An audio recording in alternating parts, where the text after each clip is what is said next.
ਐਸਸੀਸੀਡੀ ਇਦਾਰੇ ਅੱਗੇ ਨਾ ਸਾਡੀ ਚੰਦ ਗੁਜ਼ਾਰਿਸ਼ਾਤ ਨੇ ਇਹ ਕਬੂਲ ਕਰ ਲਈਓ। ਦੇਖੋ ਇਦਾਰੇ ਸਾਡਾ ਫਖਰ ਨੇ, ਤੁਸੀਂ ਜੋ ਕਿਹਾ ਪੂਰੀ ਕੌਮ ਨੇ ਤਸਲੀਮ ਕੀਤਾ। ਬਿਲਕੁਲ ਜਨਾਬ, ਅਸੀਂ ਇਹਦੇ ਨਾਲ ਆ ਮੁਲਕ ਦਾ ਫਾਇਦਾ ਹੋਣਾ ਚਾਹੀਦਾ।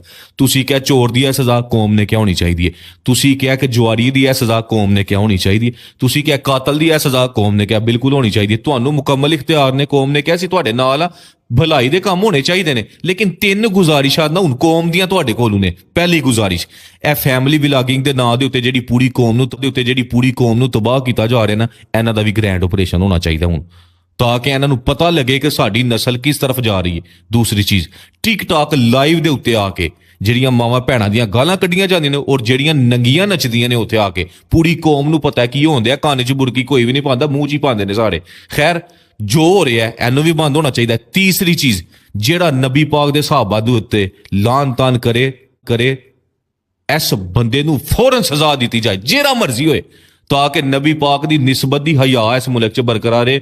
ਬਾਕੀ ਜੋ ਤੁਸੀਂ ਕਰੋਗੇ, ਕੌਮ ਦਾ ਫਖਰ ਨੇ ਇਦਾਰੇ, ਇਹ ਸਾਡੀ ਗੁਜ਼ਾਰਿਸ਼ਾਤ ਨੇ, ਕਬੂਲ ਕਰ ਲਈਓ। ਇਹਨੂੰ ਕਬੂਲ ਕਰਨ ਦੇ ਵਿੱਚ ਨਾ ਦੁਨੀਆ ਦਾ ਵੀ ਸਵਾਲ ਹੈ ਤੇ ਆਖਰਤ ਦਾ ਵੀ ਸਵਾਲ ਹੈ।